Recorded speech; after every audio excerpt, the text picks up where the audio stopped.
उसका भी public dealing में ना काफी अनुभव है।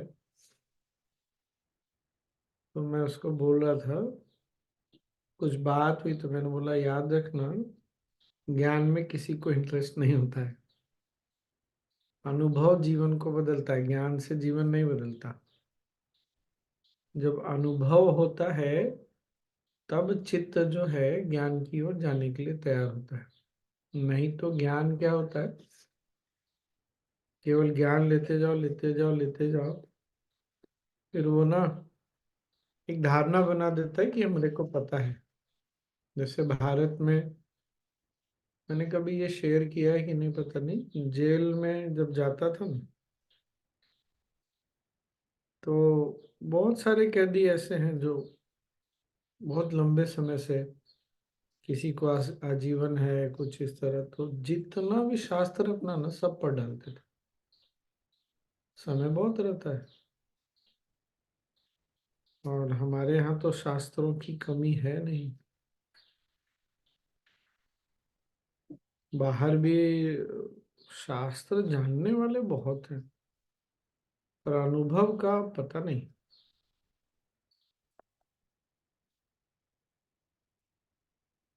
हमारे यहाँ जीवन बदलता है अनुभव से, फिर सबका इंटरेस्ट ज्ञान में होने लगता है, नहीं धीरे धीरे। आर्ट ऑफ लिविंग के कथाओं में ये तो है। अच्छा, कुछ ना कुछ ध्यान वगैरह का अनुभव भी हो जाता है। बड़ो अ, खुशी। हाँ, क्या बोल रही? उसमें भी स्वामी जी अपने इधर हर चीज का मेन मूल तो गुरु जी आ रहा, तो सब वही जोड़ते हैं, तो वो सबसे बढ़िया लगता है हाँ। गुरु जी के। आज जैसे एक उन्होंने आखिरी लाइन बोली कि 68 तीर्थों का जैसे कुछ बोल रहे थे, फिर उन्होंने बोला आखिर में ये जो गुरु है ना, इनके इनके चरण में सारा 68 तीर्थ है। फिर वो बोली आगे वो 14 तारीख को आ रहे हैं, जिसको 68 तीर्थों का दर्शन करना हो तो आप चलो सब महासत्संग में। So very nicely our it was hmm, put, and it was so true also.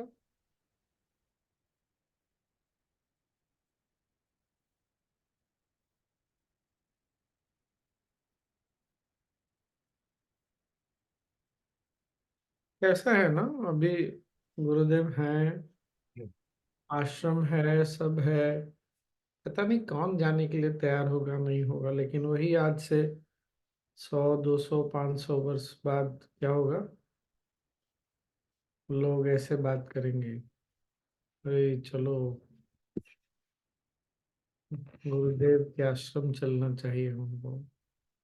जैसे आजकल तीर्थ की बात होती है, यहाँ चलते हैं वहाँ चलते हैं। जीते जी कुछ ही लोग, हम लोग ऐसे सोचते हैं नहीं गुरुदेव के पास चलना चाहिए, आश्रम जाना चाहिए। कुछ तो कृपा रही है नहीं हमारे साथ बड़ी।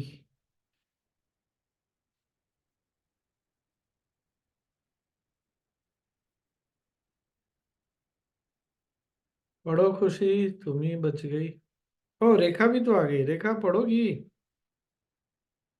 स्वामी जी ज्ञान की बात बोल रहे हैं ना आप जो, मेरा मेरा अनुभव है 2 साल समझो कोविड में, बहुत सुना, बहुत पढ़ा। तो जीवन में उस टाइम वाव मोमेंट नहीं था स्वामी जी। हम्म। सिर्फ सिर्फ ज्ञान ज्ञान ज्ञान ज्ञान, उसमें नहीं था।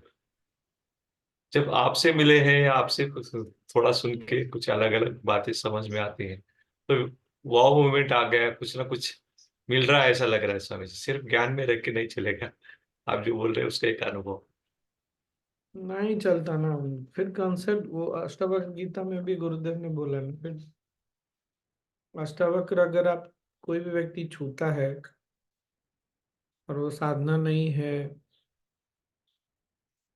साधना मतलब अगर उसका अपने साथ कोई कनेक्शन, अपने आप मौन में उसने मौन का अनुभव नहीं किया, अपने साथ कनेक्ट नहीं किया ना, तो अष्टावक्र गीता केवल एक कंसेप्ट बन के रह जाएगी। तो होता वही है मोस्टली।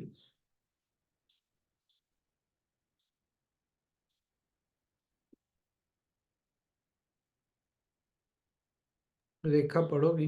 जीवन में गुरु चाहिए स्वामी जी, और गुरु को समझाने के लिए आपके जैसा भी चाहिए, क्योंकि पहले सही मैं बोलता हूँ मैं, फर्क वही बहुत पड़ गया।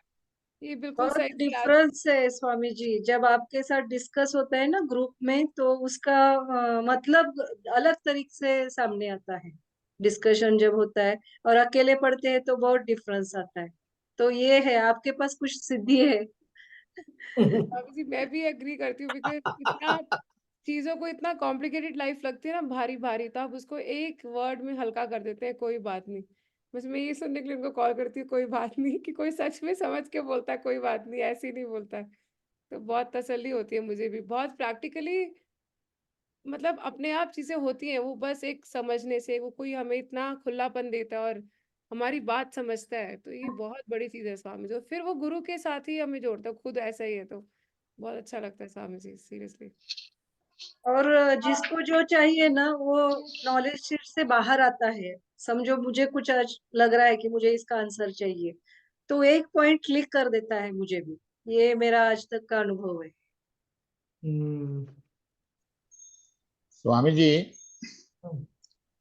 अभी कल गुरुदेव थे ना यहाँ पे, तो अपॉइंटमेंट्स वगैरह का एक हॉल में रखा था मीटिंग पूरा, और कहीं से कुछ किसी ने मैसेज भेज दिया कि सेंट रीजिस में 9 माले पे दर्शन देने वाले हैं गुरुदेव 3:30 बजे। तो इतने लोग आ गए और पूरा मतलब पूरा होटल परेशान हो गया। तो उन्होंने एक और हॉल हमको दे दिया ऊपर, जहाँ पे अपॉइंटमेंट का हॉल था उसी के बाजू का एक हॉल दे दिया। और उनमें सबको फिर हमने, जो दर्शन के लिए आए थे उनको सबको उधर बिठा दिया, और फिर उनको बोला कि भाई आप सब तरीके से बैठ जाओ, गुरुदेव यहाँ भी आएंगे। और गुरुदेव वहां अपॉइंटमेंट के मीटिंग से निकल के यहाँ पूरे अंदर पूरा घूमे, पूरा घूम के सबको दर्शन दे के बाहर आए। मतलब वो जिसने भी किया, वो पता नहीं किसने क्या किया और कैसे फैल गया। वो एक्चुअली गलत हो गया, बिकॉज वो होटल वाले बहुत परेशान हो गए थे। लेकिन जो आ गए उनको वो धन्य हो गए, क्योंकि उनके जबरदस्त दर्शन हो गए। तो इतना मतलब हमारी थोड़ा सा, मैं था सिक्योरिटी में, तो हमारे थोड़े सबके ये हो गए थे भागम भाग, लेकिन मैनेज हो गया पूरा। गुरुदेव ने बहुत मतलब बहुत जबरदस्त। तो ये जो अभी शेयर कर रहे थे कि आपके साथ रहने से बहुत फर्क पड़ गया है, क्योंकि वरना थोड़ा सिक्योरिटी में हमको बोला जाता है थोड़ा स्ट्रिक्ट रहो, थोड़ा ये रहो। तो मैं सबको एकदम स्माइल देके, मतलब आप जाइए इधर, इधर आएंगे गुरुदेव, ऐसे करके बोलता हूँ, तो सब आराम से अंदर चले जाते हैं सीधे। वरना वो सीधा आर्ग्यूमेंट हो जाते हैं, तुमको मालूम है मैं कौन हूँ, मैं सीनियर टीचर हूँ, मैं ये हूँ, मैं वो हूँ, मुझे अंदर छोड़ो। मतलब भैया आप उधर जाइए, आपका नाम नहीं है अपॉइंटमेंट में, लेकिन इधर भी आएंगे गुरु। तो अच्छी तरह से चले जाते हैं।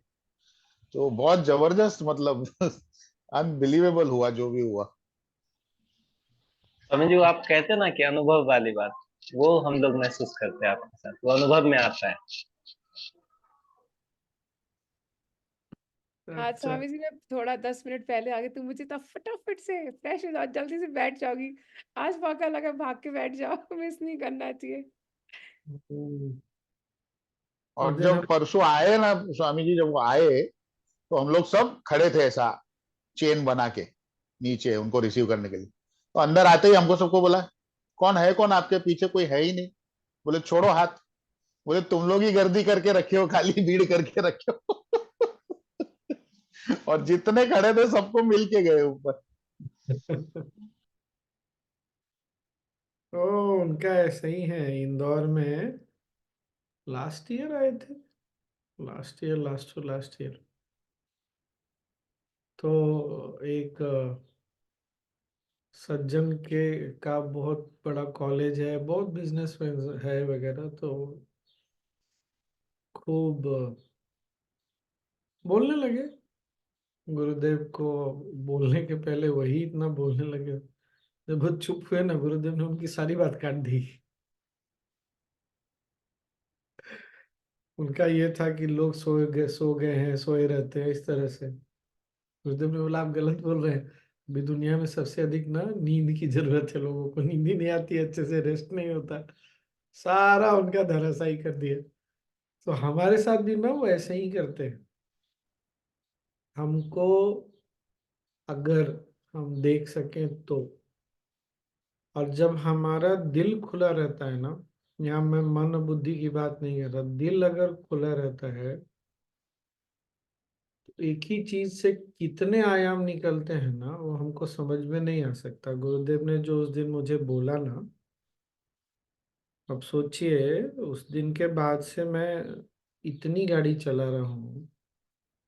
आज भी 5, 4:30, 5 के बीच में अभी आया। जब गाड़ी चला रहे हो वो भी यहाँ really? बहुत, यहाँ के बहुत नियम वगैरह भी धीरे धीरे होता है कभी कभी कुछ, लेकिन इतनी गाड़ी मतलब कितने 10:30 से 11 बजे से लेके 4-5 घंटा डेली गाड़ी चला रहा हूँ। और शहर में एकदम बीच, मतलब जहाँ क्राउडेस्ट रहता है, सबसे ज्यादा भीड़ रहती है। एक तीर से उन्होंने कितने शिकार कर लिए ना वो। अब मैं इतने दिन से सोच रहा था और क्या करूं और क्या कर सकता हूँ, क्या कर सकता हूँ। तो बहुत बार, अच्छा, अभी करने जा रहा हूँ तो कुछ हो रहा है कि नहीं हो रहा पता नहीं। तो एक चीज क्या मैंने नोटिस किया ना, सारा फोकस किस चीज पे, गुरुदेव ने ऐसा बोला है तो करना है। क्या रिजल्ट निकलेगा, निकला कि नहीं निकला, कोई मतलब नहीं। कुछ भी प्रभाव नहीं पड़ता, सामने वाला नहीं रिस्पॉन्स देता है, नहीं करता है, आप घंटी बजा रहे हो वो नहीं आएगा, कोई मतलब ही नहीं है। गुरुदेव ने बोला है ये करना है तो करना है। तो शायद थोड़ा वैराग्य ज्यादा जाग रहा था मेरा भी। तो कभी कभी ऐसा होता है ना जीवन में, कुछ ज्यादा ही वैराग्य जाग जाता है। तो कुछ छूटा नहीं था मेरे से, लेकिन कभी कभी वैराग्य भी ना, जैसे किसी किसी को शमशान वैराग्य बोलते हैं, बहुत तेज जाग जाता है। तो फिर इसी तरह वैराग्य के अलग अलग ना फ्लेवर है, कुछ ज्यादा जाग रहा था, मेरा भी जाग ही गया था। अभी भी है, लेकिन अब क्या है, गुरुदेव ने लगा दिया, बोला तो पूरी ऊर्जा जो है वहां लग गई। एक तरह से पूरा शहर देख रहा हूँ, ऐसे ऐसे जगह शहर में गया, मुझे आश्चर्य रहता है सच में यहाँ ऐसा है भी। लग रहा था जैसे खाली खाली है, कुछ लोग दिखते ही नहीं है, एक दो इधर दिखते, एक दो उधर दिखते। अभी गए तो भीड़ ही भीड़ दिख रही है चारों तरफ। मैं कहा चलो ऐसी जगह भी है भाई। और मेन ट्रैफिक में चलाना गाड़ी, तो बहुत सारा एक ही साथ ना। फिर एक इंसिडेंटली पहले दिन गया तो अकेले गया, 2 जगह गया तो कुछ समझ नहीं आ रहा, कुछ हो ही नहीं रहा है, यहाँ का की बातें नहीं समझ। तो फिर एक वॉलंटियर, उसको लेट था, फिर वो आई, कि दूसरे दिन भी लेट ही, आज भी बहुत लेट आई, तो मैं निकल गया अपना आराम से। तुमको जब आना होगा आना, आना नहीं आना मैं तो करूंगा। फिर उसने मैसेज किया, नहीं नहीं मैं आऊंगी, मेरी गाड़ी शायद माले गई, तो आप आ सकते हैं क्या पिकअप करने में, कहा आ जाऊंगा। और फिर उसको पिकअप करने गया तो गाड़ी तो खूब चला, मतलब वरना ना इतनी गाड़ी तो मैं नहीं चलाता, क्योंकि मुझे लगता है फालतू में क्या करना है कहीं जा करके, जब तक कोई काम ना हो नहीं जाना। ये तो मेरा हमेशा से ऐसा ही है, बिना काम के क्या, क्यों इतना टाइम और एनर्जी वेस्ट करना। पर कभी कभी जो हमको लगता है ना, वो कुछ चीजें बहुत जरूरी होती है करने के लिए। तो मैं वही सोच रहा था कि गुरुदेव ने एक बात से कितनी सारी चीजें कर दी, और गाड़ी भी है, कोई वॉलेंटियर भी साथ में आ गया, आप जाने लग गए, कम से कम शहर में जाएंगे, लोगों से मिलेंगे, कुछ तो समझ आएगा, कुछ तो पता चलेगा। तो गुरु के साथ रहने से वही है। और गुरु जो उस दिन भी मैं बोल रहा था ना, फिर वो आशीर्वाद है। आपका मन जब हाँ रहता है, दिल में भी हाँ रहती है और मन में भी हाँ रहता है ना, तो फिर वो बहुत बड़ा आशीर्वाद बन के काम करता है। तो बड़ा मजा भी आता है इसमें। गुरु के साथ होने का मजा, जीवन एकदम रस में। हाँ, पढ़ो ना। नॉलेज शीट नंबर 243, प्रशंसा करने की कुशलता। अक्सर जब तुम प्रशंसा करते हो तो किसी और की तुलना में करते हो। किसी एक की प्रशंसा करने में तुम किसी दूसरे को नीचा दिखाते हो, और कभी-कभी किसी की गलती को दर्शाने के लिए तुम दूसरे की प्रशंसा करते हो। कुछ लोग प्रशंसा करने में कंजूस होते हैं और कुछ शर्मीले होते हैं। कुछ लोग प्रशंसा करने के आदी नहीं होते हैं, जबकि कुछ ऐसे भी होते हैं जो प्रशंसा को संभाल नहीं पाते हैं। कुछ व्यक्ति मतलब के लिए प्रशंसा करते हैं और कुछ सिर्फ उत्थान करने के लिए प्रशंसा करते हैं।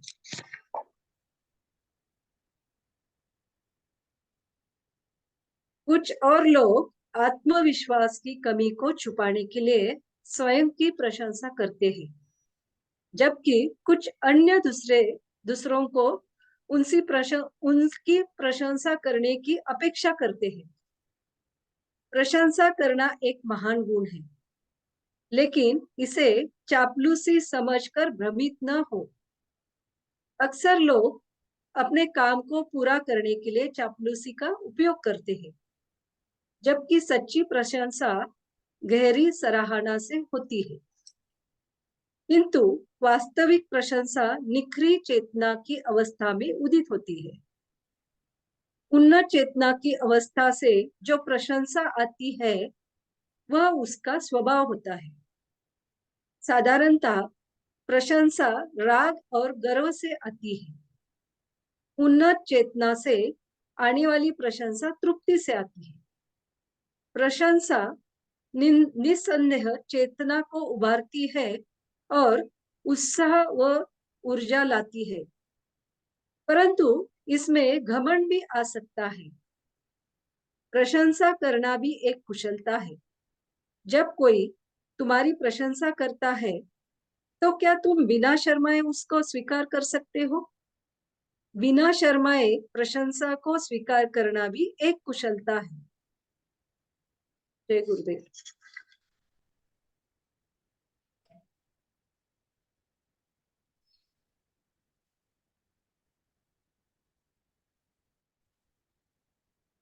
जय गुरुदेव। अभी अभी जो आपकी प्रशंसा चल रही थी स्वामी जी, वो उन्नत प्रशंसा है। हाँ, तो सही। सबने दिल से आपकी प्रशंसा की है। सही सही। हाँ, मैंने भी बहुत अच्छे से लिया, नहीं? ये कुशलता आप में है स्वामी जी। ये स्वीकारना भी जो है वो भी वैसा ही है, गुरुदेव बोले वैसा। ये वाला जो, ये बड़ा इंटरेस्ट है, रिसर्च करने लायक है, नहीं? कि प्रशंसा साधारणतया राग और गर्व से आता है। सुना आपने? ध्यान दिया? राग से आता है। हाँ, जिससे लगाव होता है, ऐसा बोल सकते हैं क्या? उसकी प्रशंसा हम करते हैं। अटैचमेंट बोल सकते हैं क्या उसको? राग बोले तो मोह। राग, हाँ, ऐसा बोल। और गर्व से प्रशंसा आता है। हाँ, वही गर्व लिखा है ना हिंदी में। हाँ स्वामी, राग और गर्व से आती है। राग और गर्व, गर्व मतलब जैसे, अरे मेरे बच्चे ने कितना अच्छा काम किया, नहीं? वहाँ गर्व है और राग भी है। देखो मेरे स्टूडेंट्स कितना अच्छा उन्होंने रैंक लाया। अरे देखो मेरे स्टूडेंट टीचर बन गए। ये राग और गर्व ही है, नहीं?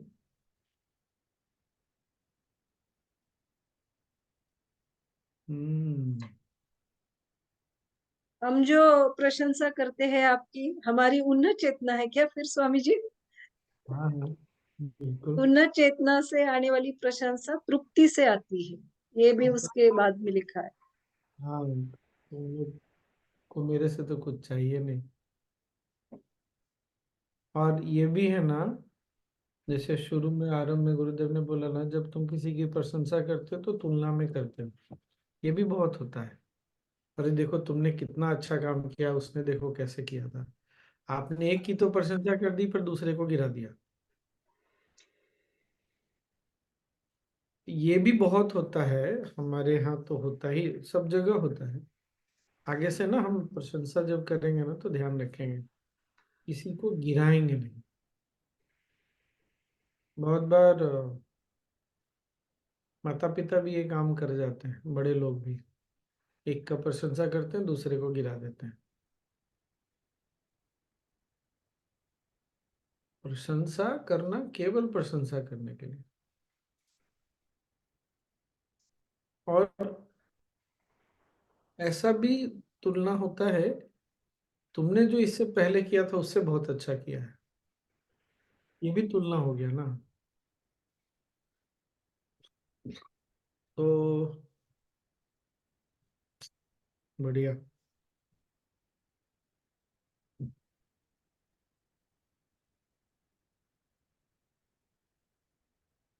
और क्या, प्रशंसा करते रहना चाहिए, क्योंकि दुखी मन प्रशंसा नहीं कर सकता। जो गुरुदेव बोल रहे हैं ना, क्या क्या अलग अलग अवस्था में प्रशंसा होती है। जब चेतना बहुत विकसित होती है तो प्रशंसा तो होगी ही होगी।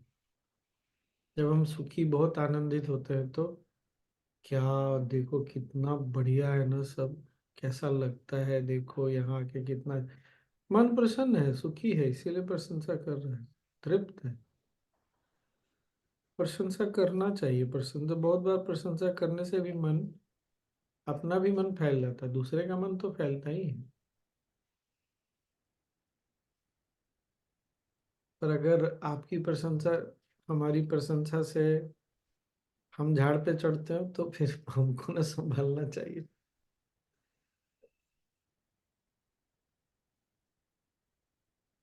दुख में भी प्रशंसा होती है, ऐसा लगता है स्वामी जी। जैसे कोई गुजर गया है, पास का है, बड़ा पिता, माता जी, तो जब दुख भी होता है तो प्रशंसा ही उनके उनके उन्होंने ये किया था, काम उन्होंने। के बारे में भी, हाँ हाँ, वो भी होता है, पर वो तृप्ति से नहीं हो रहा ना, वो बस दुख बोलेंगे या,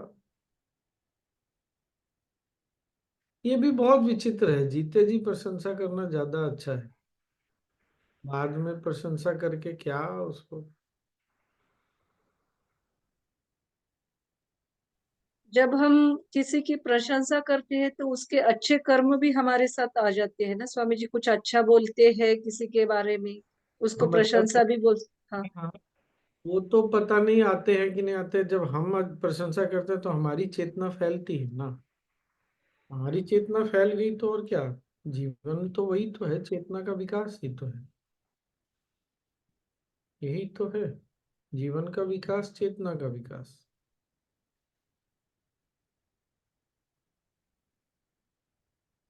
पर प्रशंसा की अपेक्षा रखना पंगा है,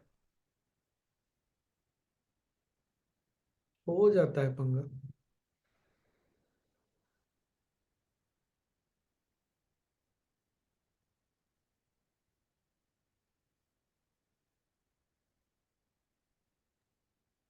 प्रशंसा मैं, करना और, सॉरी, नहीं बोलिए ना क्या। प्रशंसा करना और प्रशंसा लेना दोनों भी दैवी गुण है ना स्वामी जी।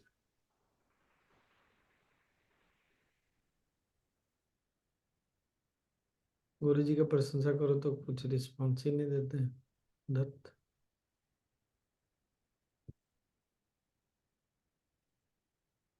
कभी कभी किसी को उत्तेजना देने के लिए भी तो प्रशंसा झूठी करना पड़ता है, तो उसको क्या करेंगे? नहीं क्या, अगर कोई व्यक्ति बहुत डल होके बैठा है तो उसको जगाने के लिए, उठाने के लिए तो हाँ। प्रशंसा करना ठीक ही है। कभी कभी नहीं, बच्चे थोड़े डाउन हो जाते हैं तो उनका प्रशंसा करके उनको उठाया जाता है, तो वो भी ठीक है, वो भी अच्छा है। ईगो बूस्ट होता है, ये बात तो है। ईगो बूस्ट होता है तो एनर्जी ना, प्राण शक्ति बढ़ती है। ये भी एक ट्रिक है।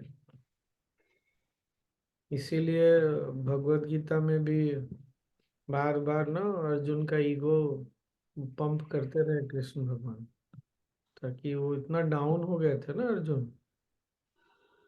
कुछ तो किसी को उठाने के लिए उसका ईगो भी तो उठाना पड़ेगा, तभी तो उठेगा, नहीं तो उठेगा कैसे वो।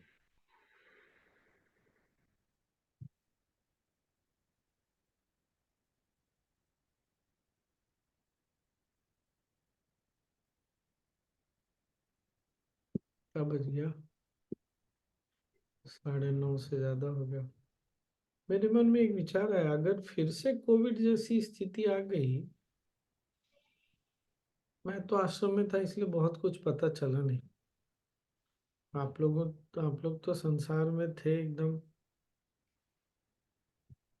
तो हम लोग पिछले बार से अच्छा संभाल सकेंगे ऐसा लगता है, नहीं क्या? और अगर पिछले बार से लंबा चल गया तो तब क्या होगा? संभाल लेंगे? अब स्वामी जी हैबिट हो गई है। नहीं, नहीं, अभी तो पिछली बार से ज्यादा अच्छा भी संभाल लेंगे। संभल अब जाएंगे, संभल जाएंगे। और स्ट्रांग हो गए हैं। पहले से स्मार्ट हो गए ऐसा?